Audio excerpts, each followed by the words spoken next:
Welcome to the Pivot Point podcast. This season, I'm focused on sharing stories and ideas from experts on diversity and inclusion. In this episode, I will share some ideas and insights from my guest expert, Devin Halliday. Together, we will leave you with some actionable tips to think about and discuss with your organization. We share this information because inclusive leadership is a journey. It requires bravery and courage, and you do not have to do it alone. At Next Pivot Point, I believe we are stronger together. We are one. So let's introduce this week's guest. So I mentioned I have Devin Halliday with me. I was fortunate to meet Devin through an ally of mine, and we've done some exciting collaborations together. I've been on his podcast. We have done a webinar together, and he is a belonging expert. So he's going to share his story on how he got involved in this work, but I wanted to introduce him and tell him what his business, Rudiment Solutions, exists to do. And they are a people empowerment company that solves both common and complex challenges so you can do what you do best. We are masters at building belonging, both externally between a brand and its customers and internally between a company and its employees. And at the core of this is that people are the core rudiment of success. People need to know what's expected of them and how to accomplish their goals, how they're measured, and how they succeed. So the process that he's built is based on this philosophy and infuses it with a clear strategy and implementation plans, which reflect handsomely in our client's bottom line. So he's invested. I know, Devin, you're a big believer in the long term, the long game of inclusion, diversity, and belonging in the workplace. And you're also a veteran-owned and operated business and is proud to serve and work with those who've served. So, Devin, welcome to the show. I'm so excited to have you. Yeah, Julie, thanks so much for having me. And thanks for that recap of the business. It's always great to hear out loud somebody else kind of restating what it is that drives us so much every day to accomplish these things. So thanks. Yeah. Well, I know everyone's always interested in the backstory. So this season we've been kicking off with, how did you get here? How did you get to be interested in belonging, of all things, in the workplace? Yeah, so it starts like this. After getting out of the military, I did spend almost 2 decades in the corporate world, and I spent that at one employer. Believe that or not, that's almost unheard of today. And so when you think about that, that doesn't happen on accident, right? There are many decisions along the way to turn down opportunities outside of the organization or to not explore other opportunities just because there's such a sense of fulfillment and aligned purpose and values in the work that's being done. And as I got the question further on in my career, as I was leading bigger teams, more people, different groups of people in different parts of the country, I really actually didn't have an answer as to why I was still here 8 years later, then 10 years later. And I wanted to understand it. All I would ever tell people is, well, it doesn't happen on accident.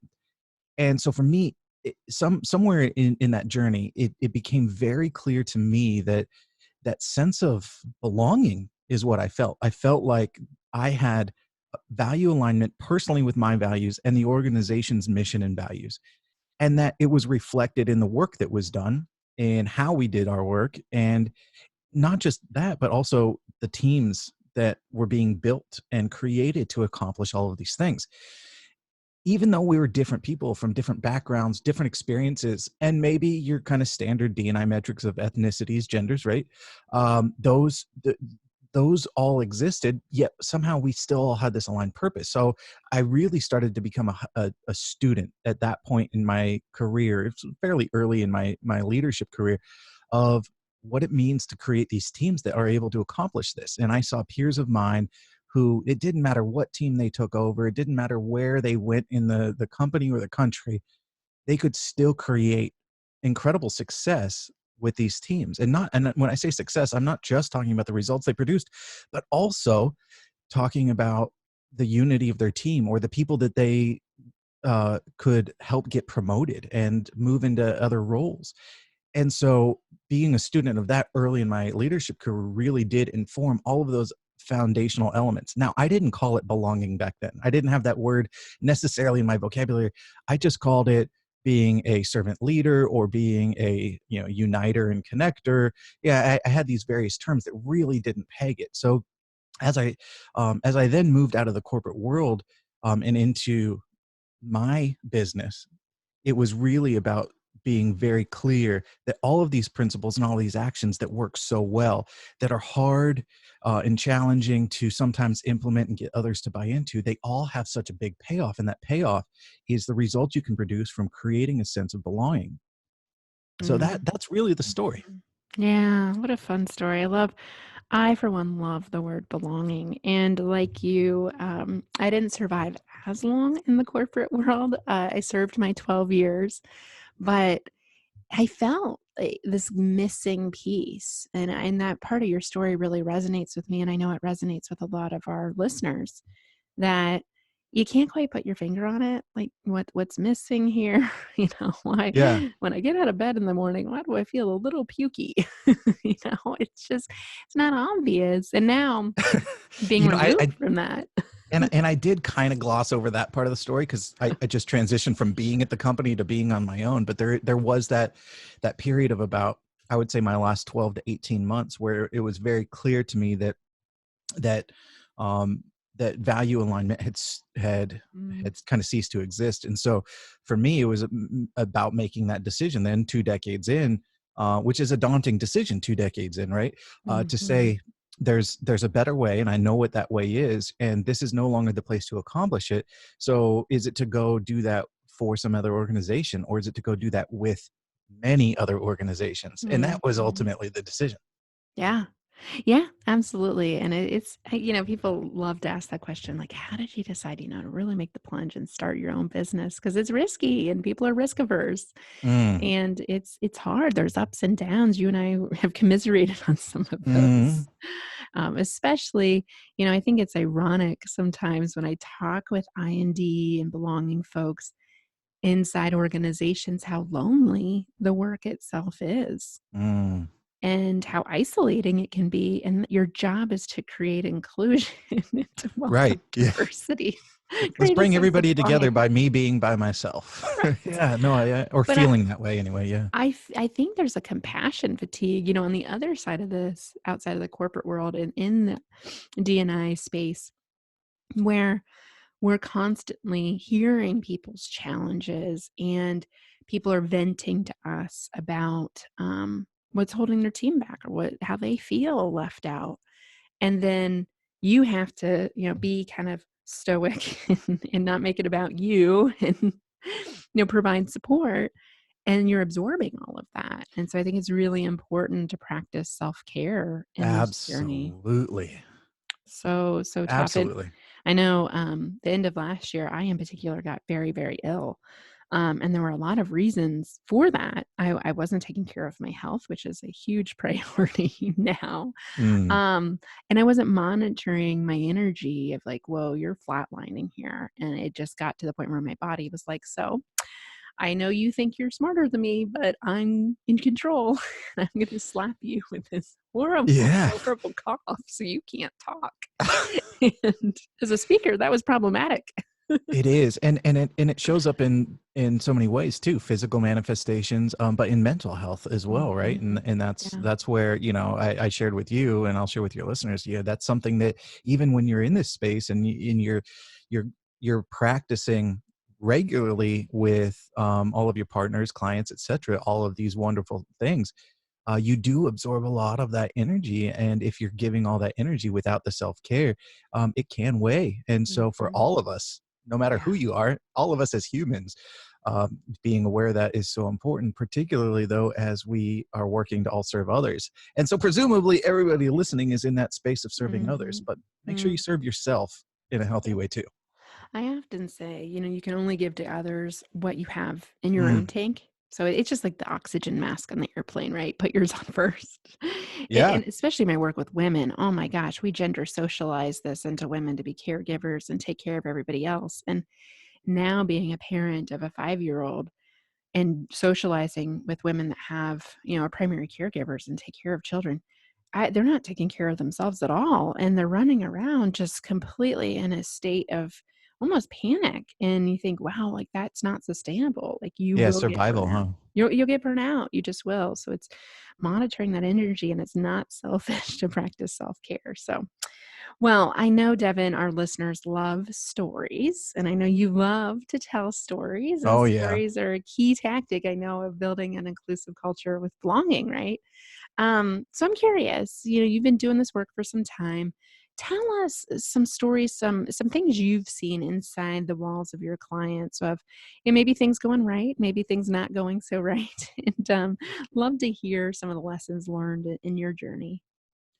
Yeah, so let me share an example of an organization I had the opportunity to do some work with, where it's a multicultural organization, where a good portion of its employee base and its founders are from India, and they operate some centers and some offices in India, as well as their primary market being to serve customers in the U.S. And they're like a software as a service type organization, IT organization as well.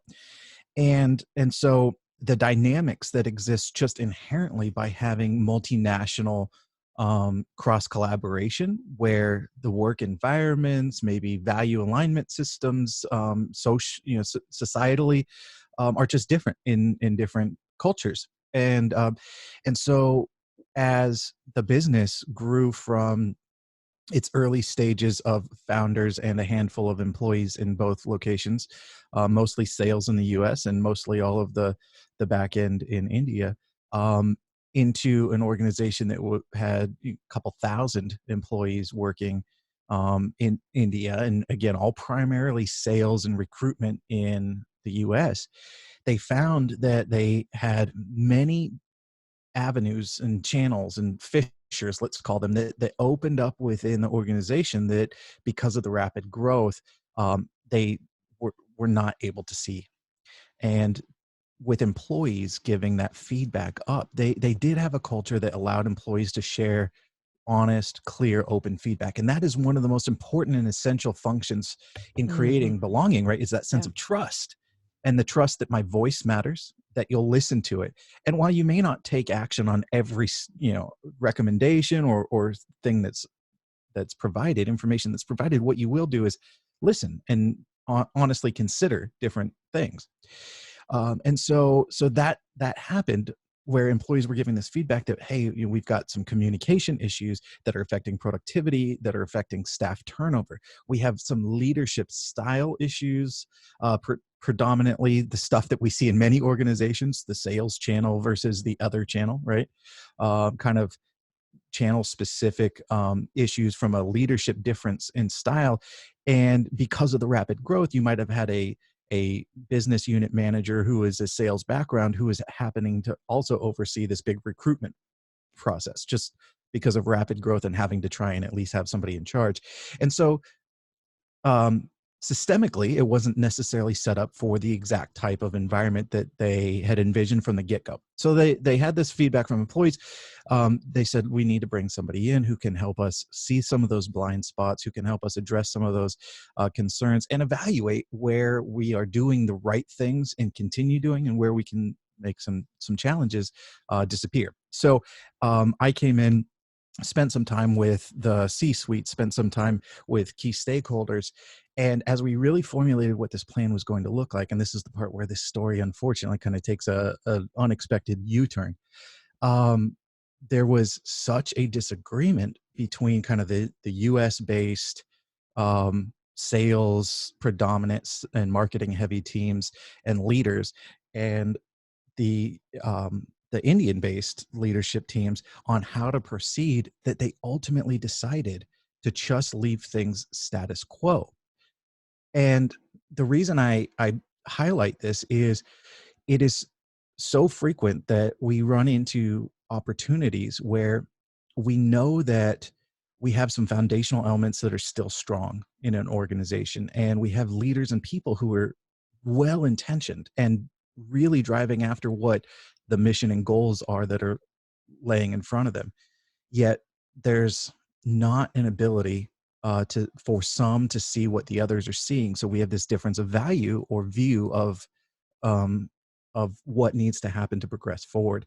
And so when that happened, what I did was I just left everybody in the organization who I had worked with just a couple of things that they could start to do to on their own without my influence or anything else to just start to find where they can mend some things internally.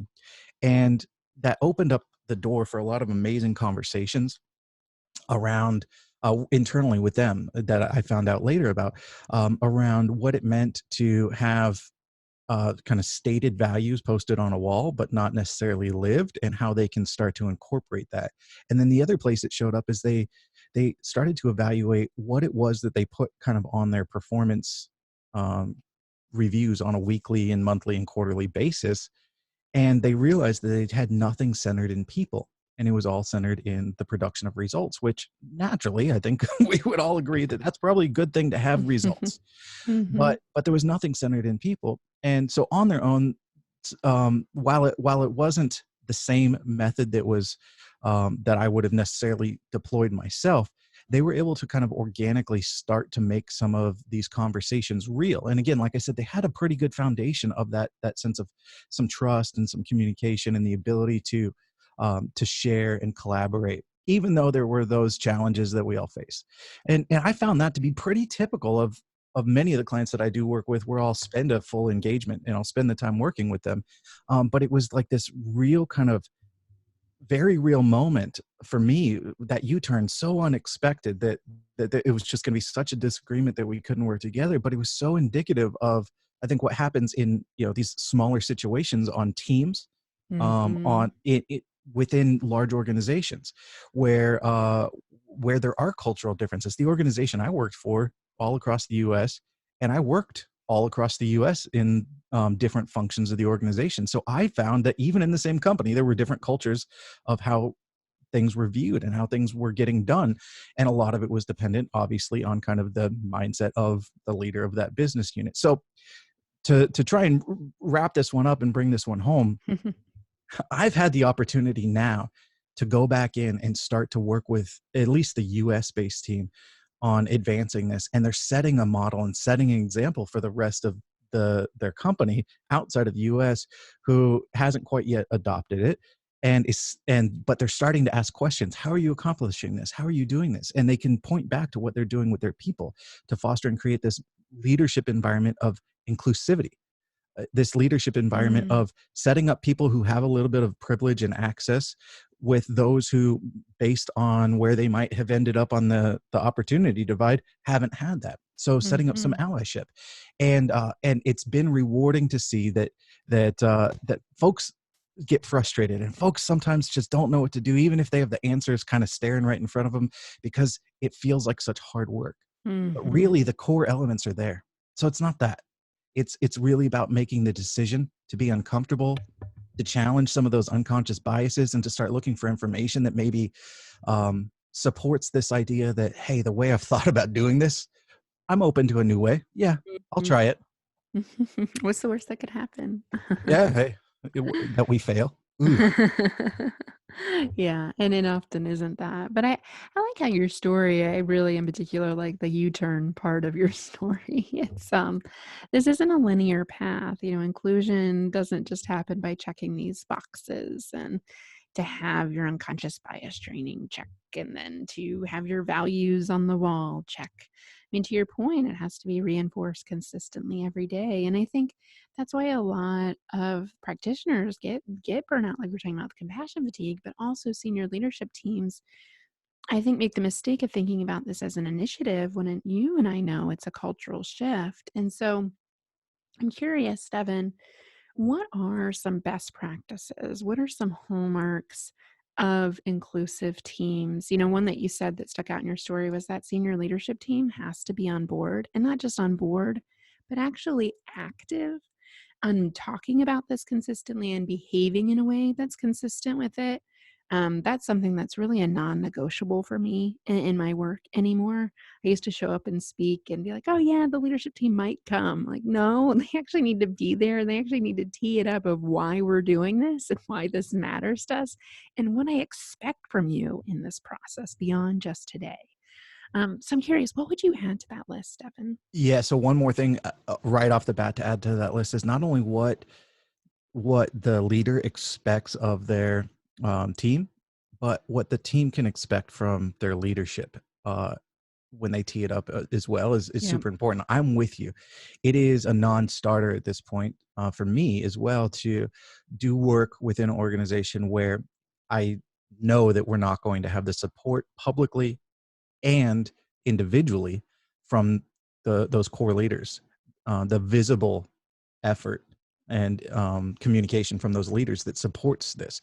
Because follow the leader. Simon says these things, that the games that children play, they are a representation of and perhaps influence the way we all kind of grow up to understanding that, we kind of, get in line behind the leader and carry their flag when we have this alignment of values, or when not, we're kind of, we go against the grain. So but generally teams will follow the example of their leaders, good or bad, right?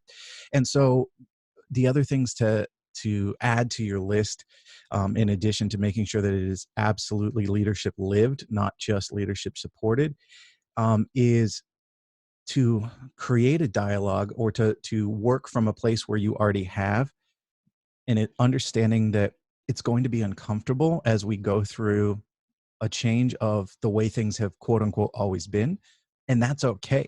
And so creating a process that allows people to express in a constructive way any dissent that they might have through, what they're learning or teaching, particularly if it conflicts with a understanding that they already have about what the culture has been or how they've, previously operated, to give space for that to exist, because without it, it just, you stifle something and then it festers in people. And even though outwardly they may be displaying the characteristics that they feel are appropriate to at least, play the game, they're not living it, which means that when they get back with their peers, their counterparts, or their team, it isn't actually being advanced for you. So I would say that setting that tone is such a critical and important piece as we go through this. The other one is to, like you mentioned, we're not talking about check the box things here. So it's a commitment to a longer term strategy. So if the words or phrases like training, or a class or workshop are the words and phrases that are being used, those all have deep rooted understandings for everybody about what it is. It's a training. Yeah, I'm going to go, I'm going to get training, I'm going to head back, right? That's kind of how, oh, I got to be out of the office today, but it's cool, I get to travel to Chicago, yay, right? Like it's some of that kind of stuff is really what plays in the minds of those folks who you may send to attend. So instead of that being really the piece in the place, where that lives in people's minds, it is about extending that even a little further, and having that longer term vision of what your follow on looks like, Mhm. how it lives through each of your person's roles behaviorally. We always identify in writing exactly what performance objectives look like for a role. Do we talk about what it looks like to live the values behaviorally? What are the actions and behaviors you would do within your role that align with our values? And Mhm. so once that step is in place, now you have a pretty robust, full, certainly there's plenty of other things to add to the list, but you have a pretty robust, full plate to look at here of something that's going to make a difference in what you're trying Mhm. to accomplish, not just complete the task. Yeah, yeah, values are great, but if you look at the list, it's always funny with employees. They ask, "So what are your values?" And, they gotta pull up their phone or go to a wall. I'm like, "Well, we're not living them if we can't remember them." And then to your point about behaviors, yeah, and no one knows what good looks like. A lot of and well, describe to me how when have you seen that in action? What does that look like? And you get, well, so in corporate America had a field day with mission statements, vision statements, and values Oh yeah, over the years. the company I worked with used to give this big award out every quarter when they would do their big quarterly results webcast with employees, and they'd pick an employee in whatever geography they had, the leaders, senior leaders happened to be in doing the webcast, and they'd issue this wonderful award, and it was always tied to something really specific about what a person did that lived a part of the company called it their credo, lived a part of their credo, and demonstrably kind of went into the behaviors of their role, but then extended beyond it into impacting other parts of the organization or the Mhm. communities that they operate in and serve. And so Mhm. it was a great reinforcement. And again, that so when you talk about aligning values and really showcasing, they didn't give them any crazy trips to anywhere, any of that. It was a cool glass, crystal statue and some public recognition, but it was centered in the human behavioral aspect of performing their job that aligned with the credo, but also in what they did to extend it past their own direct responsibility, but into influencing Mhm. others. And Yeah, it's that's a cool. great model to replicate for anybody who's listening. That's a great idea. Well, speaking of ideas, and I love the leadership lived mantra in that long game. Couldn't agree more on some of those. Fast forward, we're embarking on 2020 and beyond, and like you said, it's a long game with D&I strategies and creating belonging in the workplace.